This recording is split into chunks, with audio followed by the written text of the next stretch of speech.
সম্রাট শাহজাহানের অমর এক সৃষ্টি তাজমহল।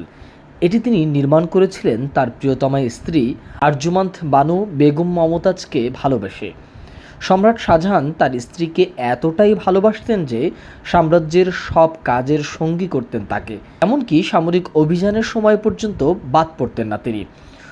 ১৬৩০ সালে এক সামরিক অভিযানের সময় শেষ সন্তানের আগমন বার্তা মমতাজকে মৃত্যুর কোলে ঠেলে দেয়, আর সেই স্ত্রীর প্রতি ভালোবাসা প্রকাশ করতেই দীর্ঘ ২২ বছরের দক্ষ কর্মকাণ্ডের মধ্য দিয়ে ১৬৫৩ সালে নির্মাণ করেন তাজমহল। এবার ভারতবর্ষে নয়, বাংলাদেশেই পাওয়া গেল সম্রাট শাহজাহানের চাইতেও বড় স্ত্রীপ্রেমিক। ক্ষমতার মসনদে থেকে একের পর এক দুর্নীতি করে বিপুল সম্পদের মালিক হয়েছেন বাংলাদেশ পুলিশের সাবেক মহাপরিদর্শক বেনজির আহমেদ। তিনি তার স্ত্রীকে এতটাই ভালোবাসতেন যে পুরো গোপালগঞ্জ জেলাটাকেই স্ত্রীকে উপহার দিতে চেয়েছিলেন। স্ত্রীকে খুশি করতে একের পর এক সম্পদের সাম্রাজ্য গড়ে তুলেছিলেন তিনি।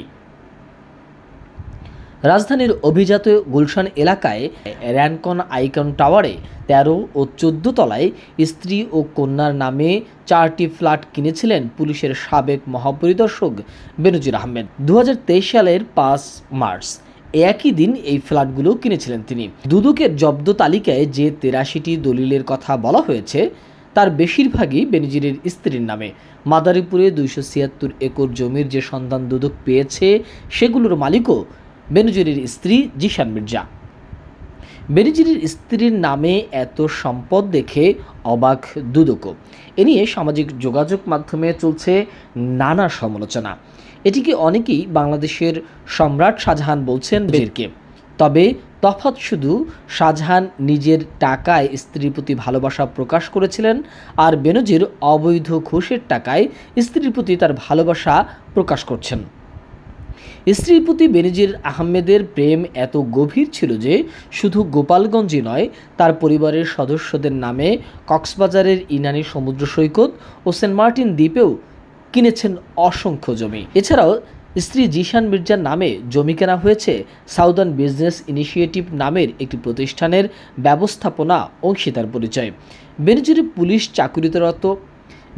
পুলিশে চাকরিরত অবস্থায় তার স্ত্রী কোনো পেশায় রয়েছিল তেমন তথ্য পাওয়া যায়নি। তবে সম্প্রতি দুর্নীতির অভিযোগ ওঠার পর বেনজির এক ভিডিও বার্তায় বলেছেন তার স্ত্রী ও সন্তানদের মৎস্য খামার রয়েছে। পরে আরও জানা যায় তার স্ত্রী ও সন্তানরা বিভিন্ন ব্যবসা প্রতিষ্ঠানের পরিচালনা পর্ষদেও রয়েছেন। বেনজিরের স্ত্রীর প্রতি ভালোবাসা এখানেই শেষ নয়। যখনই জানতে পেরেছেন প্রিয় স্ত্রীও ফেঁসে যাচ্ছেন রাষ্ট্রের সম্পদ চুরির অভিযোগে, তখনই স্ত্রীর স্বাস্থ্য সচেতন স্বামী বেনজিরের স্ত্রীর চিকিৎসার অজুহাতে স্ত্রী সন্তান নিয়ে জব্দ হওয়া ব্যাংক থেকে টাকা তুলে নীরবে পালিয়েছেন সুদূর সিঙ্গাপুরে। ধারণা করা হচ্ছে সেখানে আগে থেকেই প্রিয়তমা স্ত্রীর জন্য আরেক সাম্রাজ্য গড়ে তুলেছিলেন বেনজির। এখন বাংলাদেশে তাকে নিয়ে যত বিচার কিংবা আলোচনাই হোক না কেন, স্ত্রীর কাছে ভালোবাসার পরীক্ষা দিয়ে লেটার মার্কস তুলে নিতে একটুও ভুল করেনি একসময়ের প্রভাবশালী পুলিশ প্রধান বেনজির আহমেদ।